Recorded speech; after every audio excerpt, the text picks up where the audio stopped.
Nobody is coming to save you, so get up and work harder than your excuses. Maybe you have been waiting for someone to notice how hard you have been trying. Maybe you have stayed up late, done the work, shown up early, and still felt invisible. Maybe you keep hoping that if you just push a little longer, someone will finally say, "I see you. I see what this is costing you." But listen closely. That silence you have been mistaking for abandonment is not a punishment. It is an invitation. The moment you stop needing applause to keep moving is the moment nothing can stop you from moving.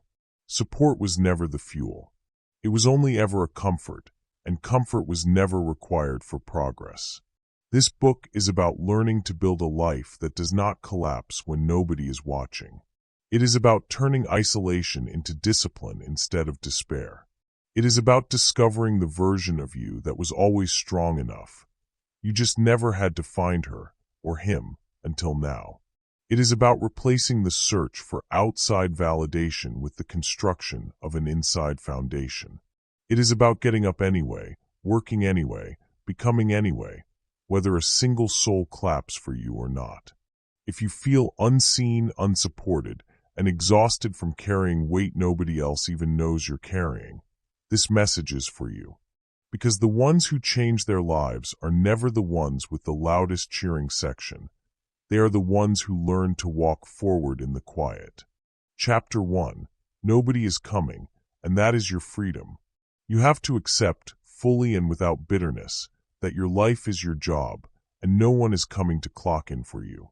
When you finally accept that your life is your job, something powerful begins to change inside you. The waiting stops. The resentment softens. The energy you used to spend hoping for rescue becomes energy you can spend building. Most people never get here because most people are still waiting. They wait for someone to believe in them before they believe in themselves. They wait for the right encouragement before they take the first step. They wait for a parent, a partner, a friend, or a stranger online to hand them permission to finally start. And while they wait, years move past them like traffic on a highway they never merged onto. Think about the shape of that waiting. They wait for the applause that proves the work was worth it. They wait for someone to ask if they are okay before admitting they are struggling. They wait for the perfect circumstances, enough money, enough time, enough certainty, before they will allow themselves to try. This waiting feels safe. It feels responsible, even. But it is a slow, quiet form of surrender, dressed up as patience. One of the hardest lessons in life is realizing that the world was never obligated to notice your effort. Nobody owes you a witness. Nobody owes you a cheerleader. The universe does not keep a scoreboard of how unfair your circumstances have been, and it does not adjust your results based on how alone you felt while earning them. This is not cruelty. It is simply the truth beneath every story of a person who built something real out of nothing but their own hands. So ask yourself plainly, if your health is falling apart, who has to be the one to walk into the gym? If your finances are falling behind, who has to be the one to learn the skill, take the extra shift, or cut the expense? If your relationships feel hollow, who has to be the one to show up differently first? If your dream is still sitting untouched, who has to be the one to finally open the laptop, pick up the tool, or make the call?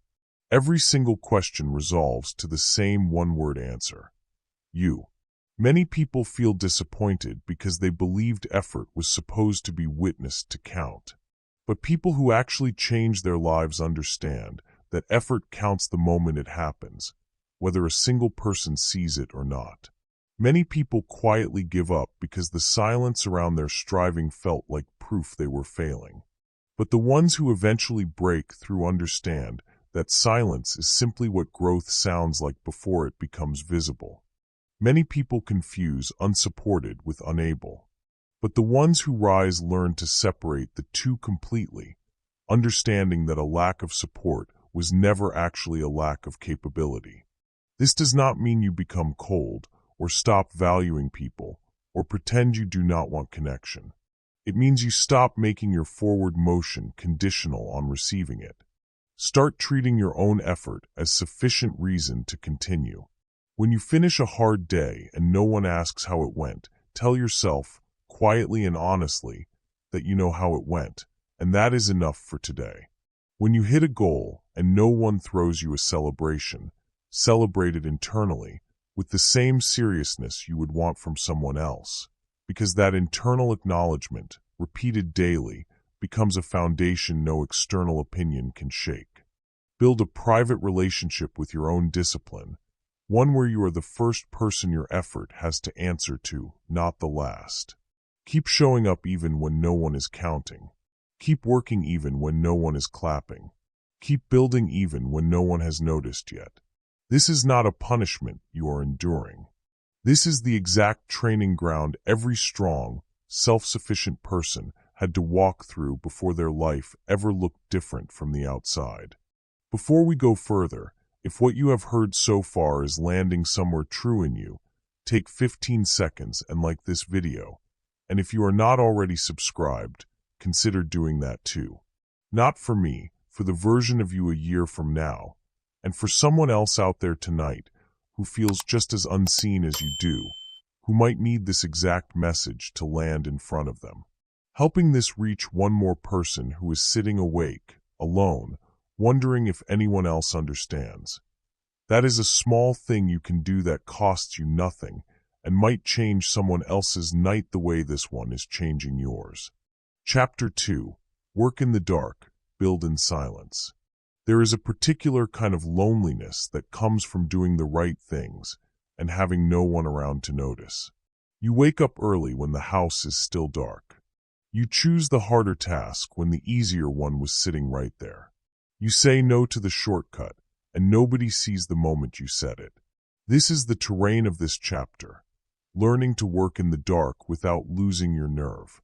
Most people cannot survive this stretch because most people were taught, without ever being told directly, that effort only matters if it is observed. They wait for someone to check in on their progress before they trust that the progress is real. They wait for a compliment to confirm they are on the right track. They wait for proof, a promotion, a number on a scale, a reaction from someone they respect, before they will let themselves believe the work is working. When none of that proof arrives on schedule, they quietly conclude that maybe the effort was pointless, and they stop. This is where the deeper truth lives. One of the hardest lessons in life is realizing that almost everything meaningful is built in a season with no audience. The muscle grows while you sleep, not while someone watches you lift.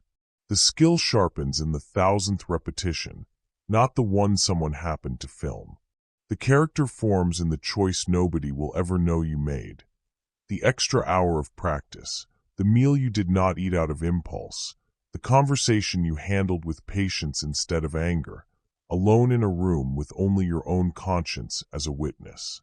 So ask yourself honestly, in this quiet moment, if nobody claps when you finish the hard task, does the task stop being finished? If nobody notices you resisted the shortcut, does the shortcut stop being avoided? If nobody records the version of you that kept your word to yourself at midnight when it would have been easier to break it, does that moment stop being real? Of course not. The work was never less true because it went unseen. And the answer, every time, comes back to the same place. It was always you keeping the promise, and it will always have to be you. Many people feel like giving up during this dark stretch, because they measure their progress by how much recognition they are receiving. But people who eventually become unstoppable learn to measure their progress by how consistent they remain when recognition is completely absent. Many people assume that if their effort were truly valuable, someone would have noticed it by now. But the ones who succeed understand that value and visibility are two entirely different timelines, and visibility almost always arrives last, long after the value was already built. Many people treat silence as a verdict on their worth. But the strongest among us learn to treat silence simply as the space where character is formed, undisturbed by outside opinion. Here is the practical shift you need to make starting today. Stop checking for external signals that you are doing well, and start building your own internal signals instead. At the end of each day, ask yourself one honest question. Did you do what you said you would do, even without anyone confirming it mattered? If the answer is yes, let that be the entire reward. Do not wait for a text message, a comment, or a compliment to arrive before you allow yourself to feel proud. Write your progress down somewhere only you will see it, not for anyone else's approval, but so that you can watch over weeks and months the pattern of a person who kept showing up regardless of who was paying attention. This private record becomes more valuable than any public praise because it cannot be taken from you, and it does not depend on anyone else's mood, memory, or awareness of your life. There is also a quiet strength that comes from learning to enjoy the process itself, separate from any outcome. When you stop needing the finish line to be witnessed, you start noticing the smaller, steadier satisfaction of simply doing the work well. The version of you who trains in an empty room becomes stronger than the version who only performs when watched, because the empty room does not lie to you, and it does not inflate your effort. It shows you exactly what you are made of, and over time, that unflinching mirror becomes the very thing that makes you trustworthy to yourself. Keep training in the dark. Keep choosing discipline nobody will thank you for. Keep making promises to yourself that only you will ever know you kept. This is not the punishment stretch of your story. It is the forging stretch, the part every person who eventually stood in the light had to walk through first, alone, unseen, unbothered by the silence around them. Chapter 3. Stop waiting for permission. Somewhere along the way, you were taught to wait for a green light that was never actually going to come. A parent's approval, a boss's confidence, a partner's belief, a stranger's validation online. You have been standing at the edge of your own life, engine running, waiting for someone else to wave you forward, and the truth is, nobody is standing at that intersection. There was never anyone assigned to give you the signal. There was only ever you, and the choice to go. Most people spend years here, at this invisible intersection, without realizing it. They wait for someone to tell them they are ready. They wait for someone to say the timing is right. They wait for someone to remove the risk before they are willing to take the first step. And because that person never arrives, because permission from the outside was never actually a real requirement, they mistake the absence of a green light for the absence of a path. This is the deeper truth you have to sit with in this chapter. One of the hardest lessons in life is realizing that permission was always yours to give yourself. And the reason it felt so hard to grant is that no one ever showed you how. Nobody teaches a child how to become their own authority. Most of us are raised to seek approval, to ask before we act, to look at a face in the room and gauge whether it is safe to proceed. That instinct served you as a child. It becomes a cage in adulthood if you never outgrow it. Ask yourself, without flinching, who has to decide that today is the day you start, if not you? Who has to decide that your goal is worth pursuing even without a guarantee, if not you? Who has to decide that your idea deserves a real attempt instead of a lifetime of someday, if not you? Who has to stop waiting for someone else's blessing on a life that belongs entirely to you? Every question circles back to the same undeniable answer, and it is time you stopped pretending it was ever going to be anyone else. Many people stay frozen because they are terrified of moving without approval and being wrong. But the people who actually build extraordinary lives understand that moving without approval and adjusting later is infinitely more powerful than staying still and being safe. Many people ask 10 people for their opinion before trusting their own instincts.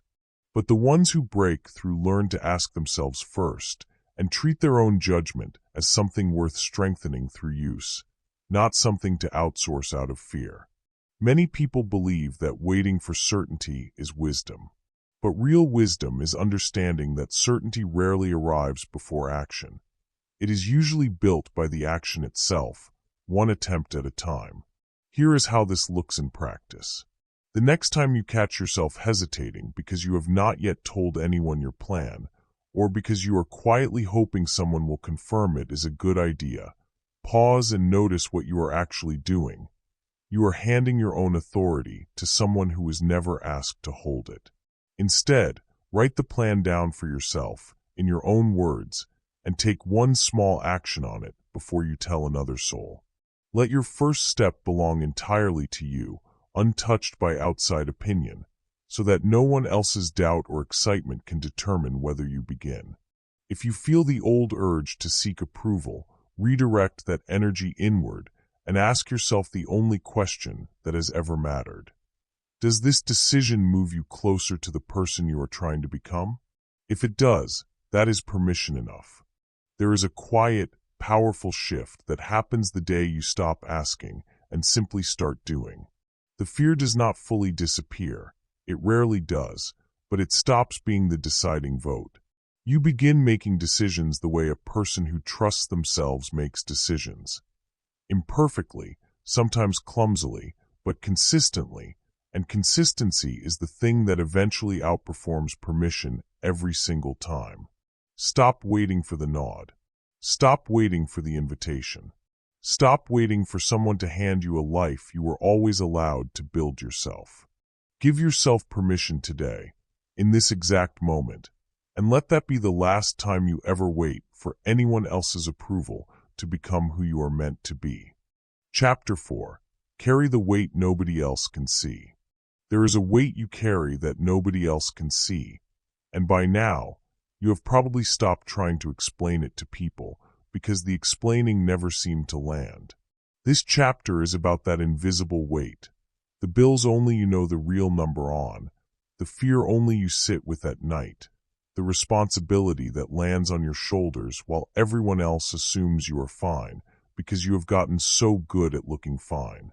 When you finally accept that carrying this weight is not evidence that something has gone wrong with your life, but simply evidence that you are the one strong enough to be trusted with it, something in you stops breaking and starts building.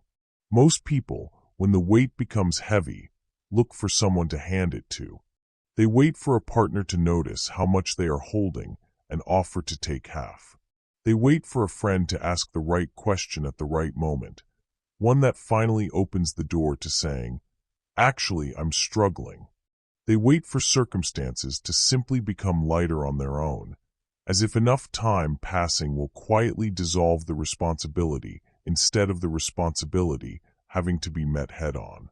And when none of that happens, when the weight stays exactly where it was, resting on the same two shoulders, they begin to believe something is uniquely wrong with their situation, when in truth, this is simply what it feels like to be an adult carrying something real. One of the hardest lessons in life is realizing that the size of your burden is not a referendum on how loved or supported you are. Some of the strongest, most capable people you will ever meet are carrying weight that nobody around them has any idea exists. They pay the bill quietly. They make the hard call quietly. They hold the family together, or the business together, or their own mind together, without a single announcement, because announcing it was never going to lighten it. Only carrying it well was ever going to do that. Ask yourself plainly, if the weight is yours to carry, does waiting for someone to notice it make it lighter? If the responsibility landed on your shoulders because you were the capable one in the room, does resenting that fact change the outcome? If nobody else fully understands what your days actually require of you, does that lack of understanding excuse you from showing up anyway? Every one of these questions resolves the same way. The weight does not care who notices it. It only responds to who carries it. Many people collapse under invisible weight because they interpret the invisibility as injustice, as proof that life is treating them unfairly compared to people whose burdens are lighter or more visible. But people who endure and grow stronger understand that every person is carrying something, visible or not, and comparing the weight of your load to someone else's changes nothing about your own. Many people wait for the weight to be acknowledged before they will keep carrying it well. But the ones who come out the other side stronger learn to carry it with excellence regardless of acknowledgement, because their standards were never actually borrowed from anyone else's attention. Many people let resentment build toward the people who should have helped and didn't.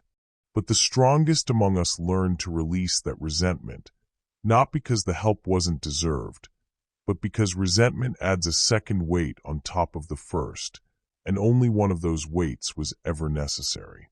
Here is the practical shift for this chapter. Start speaking to yourself the way you would speak to someone you deeply respected who was carrying too much, with patience, not contempt. When the weight feels unbearable, do not spiral into the story of how alone you are in carrying it. Instead, break the weight into pieces small enough to move today, and move just those pieces. You do not have to solve the entire burden in one sitting. You only have to take the next honest action available to you. The phone call, the budget line, the difficult conversation, the single task that inches the weight forward. Let your standard for yourself be full effort, not full resolution, because full resolution is rarely available in a single day, but full effort always is.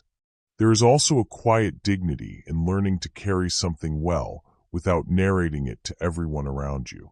Not because you should suffer in silence forever, and not because you shouldn't ever ask for help when real help is available, but because your worth was never meant to be tied to how visible your struggle is. You can carry something heavy and still be whole. You can hold responsibility that others cannot see and still be, underneath it, completely intact. Keep carrying it. Keep showing up under the weight, one honest day at a time. Keep refusing to let invisibility convince you that the load isn't real or that you aren't strong enough to bear it. This is the chapter where you learn that strength was never about the absence of weight. It was always about what you do with it while no one is watching. Chapter 5. When your effort feels wasted. There will be a season, and if you are honest, you may already be living in it, where you do everything right and nothing seems to change. You show up. You put in the hours. You make the sacrifices nobody sees. And still, the results you were hoping for do not arrive on the timeline you expected. This is the terrain of this chapter, and it is here, in this exact stretch, that most people quietly give up, 1 week before the results they were working toward would have finally shown themselves. Most people, when effort stops producing visible results, assume the effort was wrong. They wait for a sign that the plan is working before they will continue the plan. They wait for some external confirmation, a compliment, an opportunity, a breakthrough, before they will trust that their direction was correct. They wait to feel motivated again before they act, instead of understanding that motivation was never going to arrive first. And when the sign doesn't come on schedule, they conclude the whole effort was a mistake, and they walk away from something that was, in reality, closer to working than they ever knew. Here is the deeper truth beneath this chapter. One of the hardest lessons in life is understanding that effort and result do not travel on the same timeline. Effort is planted today. Results are often harvested much later, in a season that looks completely different from the one in which the seed was planted. If you only trust effort that shows immediate proof, you will abandon almost everything worthwhile before it has had the chance to become real, because nearly everything worthwhile takes longer to show itself than your patience wants it to. Ask yourself honestly, if a farmer stopped watering the field the moment the crop failed to appear overnight, would there ever be a harvest? If you quit every skill the moment it felt difficult and unrewarded, would you ever become skilled at anything? If your effort feels wasted today, does that feeling prove the effort was wasted, or does it simply mean the results have not arrived yet? The feeling of futility and the fact of futility are two completely different things, and most people confuse the two at the exact moment it matters most not to. Many people quit in this exact season, right as the compounding was about to become visible, because they could not tolerate one more week of invisible progress. But the people who eventually succeed learn to treat this specific discomfort, the ache of unseen effort, as a signal that they are exactly where growth requires them to be, not a signal to stop. Many people measure whether their effort is working by how they feel about it that day. But those who endure learn to measure it by whether they are still doing the right actions, regardless of how the day feels, because feelings fluctuate daily while true progress accumulates quietly underneath them. Many people interpret a plateau as proof of failure. But the ones who break through understand that a plateau is often simply the space where the foundation is finishing itself before the visible growth begins. The practical turn here is this: stop using your emotions as a daily referendum on whether to continue. Separate the decision to keep going from the question of how you feel about the results so far. Commit to your actions the way you would honor a promise made to someone you love. Not conditionally, not only when it feels rewarding, but consistently because you gave your word to yourself that you would. When you feel the pull to quit because nothing seems to be changing, take that exact moment as your cue to recommit for one more day, not to make a permanent decision about the rest of your life. Most people who eventually break through do not do so with a single dramatic burst of effort. They do so by refusing to quit on the exact day quitting felt most justified. Chapter 6. Build discipline that doesn't need motivation. Motivation is a poor foundation to build a life on, because motivation was never designed to last. It shows up when it wants to, and it leaves the same way, usually right when you need it most. This chapter exists to teach you the difference between the fleeting spark that got you started and the steady structure that will actually carry you through. When you finally accept that discipline, not motivation, is the real engine of a changed life, something powerful settles inside you. A kind of calm that no longer depends on how you happen to feel on any given morning. Most people build their entire effort around motivation and then wonder why their progress is so inconsistent. They wait to feel inspired before they start their work. They wait for a burst of energy before they tackle the hard task. They wait for the version of themselves that feels ready, not realizing that version rarely shows up before the work begins. She shows up because of the work, not before it. And when the motivation inevitably fades, as it always does, they mistake its absence for a sign that they were never truly committed, when in reality, everyone's motivation fades. The only difference between the people who succeed and the people who don't is what happens after it fades. One of the hardest lessons in life is discovering that the people you admire for their consistency are not more motivated than you. They have simply built systems that do not require motivation to function. They have removed the daily negotiation with themselves by making certain actions automatic, non-negotiable, and separate from how they feel in the moment. Discipline, at its core, is not a personality trait some people are born with. It is a structure anyone can build, brick by brick, decision by decision, until the structure holds you up even on the days your feelings cannot. Ask yourself plainly, on the days you don't feel like showing up, who decides whether you show up anyway? On the mornings the bed feels warmer than the goal feels urgent, who is responsible for getting up regardless? When the initial excitement of a new goal has worn off completely, who has to keep the promise that was made in a more enthusiastic moment? Every answer returns to the same place. Discipline is not a feeling you wait for. It is a decision you make repeatedly, whether or not the feeling ever shows up to support it. Many people abandon their goals the moment the initial excitement fades, assuming the fading excitement means the goal itself was wrong. But people who build lasting change understand that the fading of excitement is not a warning sign. It is simply the natural handoff point where discipline is supposed to take over. Many people try to reignite motivation every single day, chasing a feeling that was never designed to be permanent. But those who succeed stop chasing the feeling altogether and instead build a routine simple enough to follow even when the feeling never returns. Many people quit because staying disciplined without motivation feels lonely and mechanical. But the ones who make it through understand that this exact mechanical stretch, showing up simply because you said you would, is where real character is forged. Here is how to build this in practice. Shrink your commitments down until they are almost impossible to skip, even on your worst day. Instead of promising yourself an hour of effort, promise yourself 10 honest minutes, and let consistency, not intensity, be the goal in the beginning. Attach your new discipline to something you already do without thinking, so it becomes part of an existing rhythm rather than something you have to remember from scratch. Remove the decision-making from the moment itself. Decide the night before exactly what you will do and when, so that when the resistant feeling arrives in the morning, there is no negotiation left to have, only an already made decision waiting to be followed. Over time, the smallest consistent actions build a structure so strong that motivation becomes irrelevant to whether you show up. Keep showing up without waiting to feel ready. Keep choosing the small, boring, repeated action over the dramatic burst you cannot sustain. Keep building the kind of discipline that holds steady long after the spark that started it has completely disappeared. This is how ordinary days, repeated without excuse, quietly become an extraordinary life.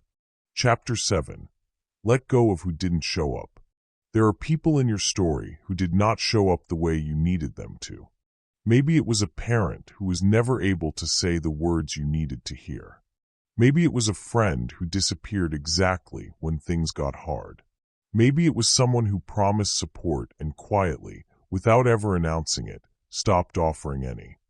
This chapter is about the weight of that disappointment and about the decision you eventually have to make regarding what to do with it.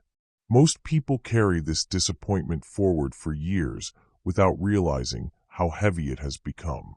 They wait for an apology that may never come. They wait for the person who let them down to finally understand what that absence cost them.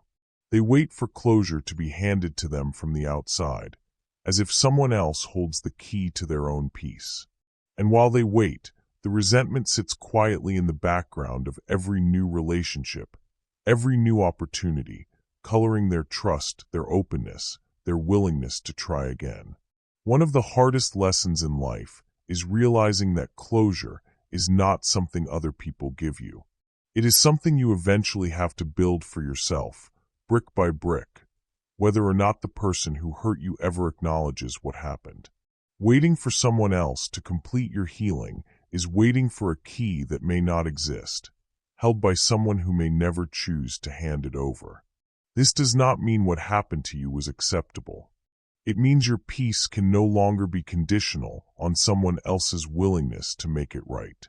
Ask yourself honestly, if you are still waiting for an apology that hasn't come in years, how many more years are you willing to wait? If you are still measuring your worth by someone's failure to show up for you, whose opinion are you actually trusting with your value? If holding on to this resentment has not changed the other person even slightly, what exactly is it accomplishing, other than keeping you tethered to a version of the story where you remain the one still hurting?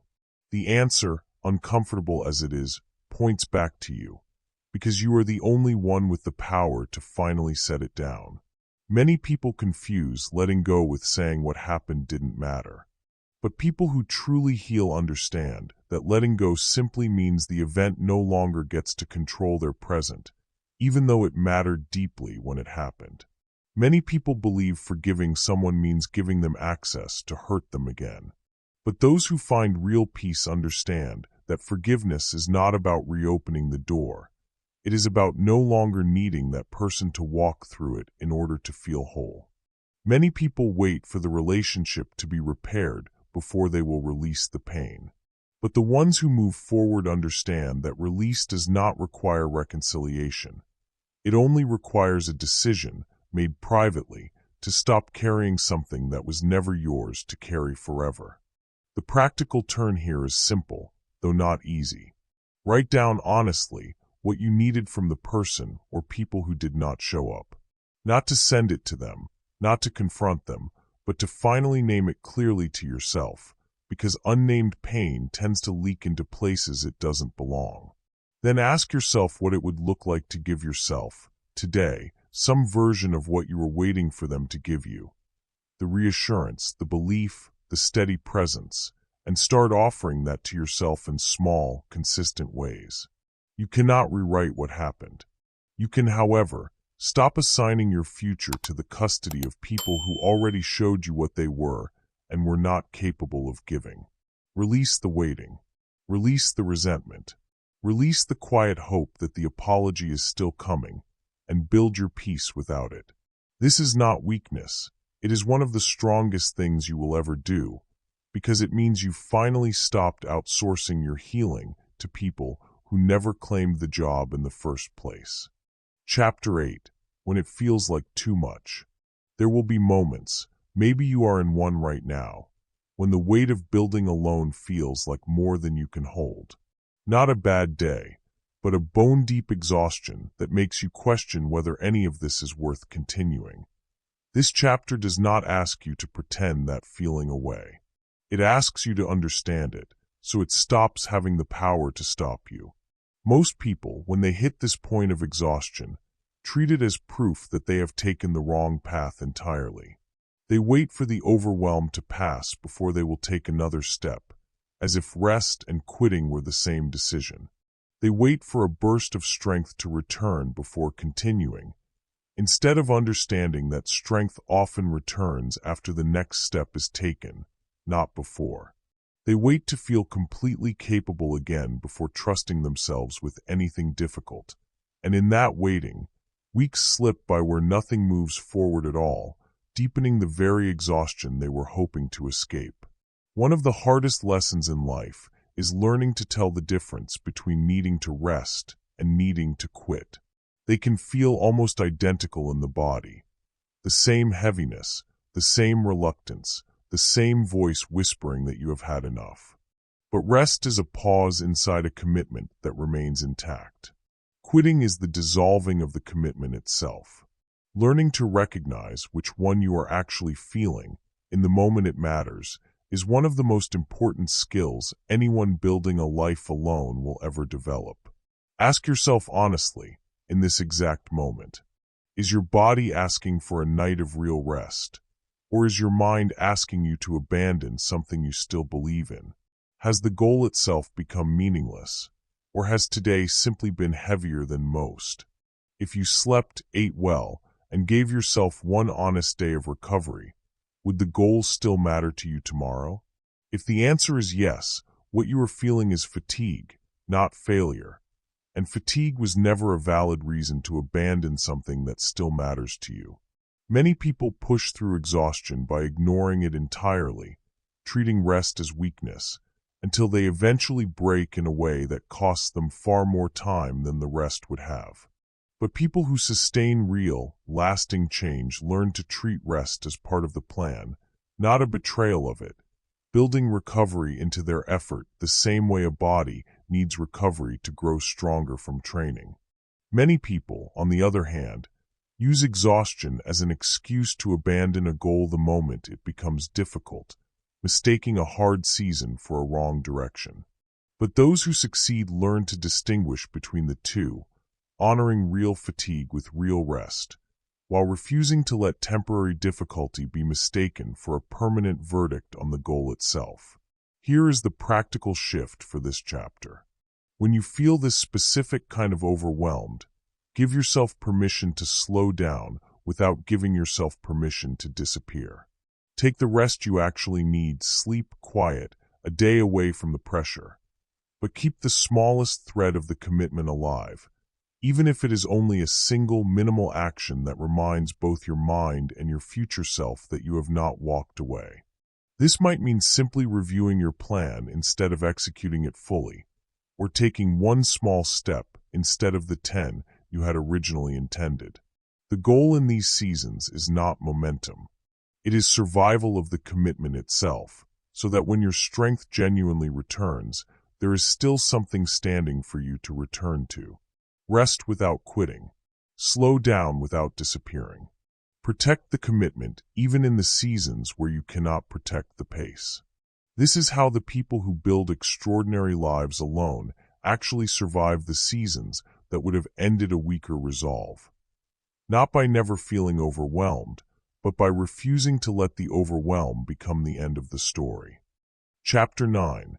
Become the person who no longer needs an audience. There is a particular kind of freedom that arrives the day you stop performing your effort for anyone else's benefit. Not because you stop caring about people, but because you finally stop needing them to witness your becoming in order to trust that it is real. This chapter is about that freedom, the quiet, unshakable strength of a person who has stopped waiting for an audience. Most people, even after building real discipline, still catch themselves performing for someone in their imagination. A parent they are trying to prove wrong, a former friend they hope is watching, a version of success they picture displaying to people who once doubted them. They wait, without realizing it, for the moment their effort becomes visible enough for that imagined audience to finally take notice. They wait for the achievement that will make the doubters regret their doubt. They wait for validation that was never actually promised to them, and in doing so, they tie their own peace to people who may never see and may never care, regardless of what is accomplished. One of the hardest lessons in life is realizing that even revenge-shaped motivation eventually runs out, because it depends entirely on an audience that was never guaranteed to be watching in the first place. If your effort only exists to prove something to someone else, your effort will always be borrowed, and borrowed motivation eventually has to be returned. The strongest, most sustainable version of your effort is the one that exists simply because you have decided for yourself that this is who you are choosing to become, with or without a single witness to confirm it. Ask yourself plainly, if no one ever finds out how hard you worked, does the work still count? If the people you were trying to prove something to never see the outcome, was the outcome worthless? If you became the disciplined, capable, steady person you are building toward, and not one person applauded it, would you still choose to become that person? If your honest answer is yes, then you have already found the version of motivation that will actually last, because it does not depend on anyone else showing up to witness it. Many people stay tethered to proving people wrong, and it works for a while, until the fire of resentment burns out and leaves them without fuel. But people who build something lasting eventually let go of the need to prove anything to anyone, replacing that fire with something steadier. The quiet decision to become excellent simply because excellence is who they have chosen to be. Many people measure their growth by how impressed other people seem. But those who have truly transformed measure it by whether they recognize and respect the person they see in the mirror, regardless of who else is paying attention. Many people fear that if no one is watching, their effort will slip, because they have never practiced holding themselves accountable without an audience. But the ones who master this chapter discover that self-accountability, once built, is far more reliable than any external audience could ever be. The practical turn here is this: begin quietly retiring the imagined audience you have been performing for.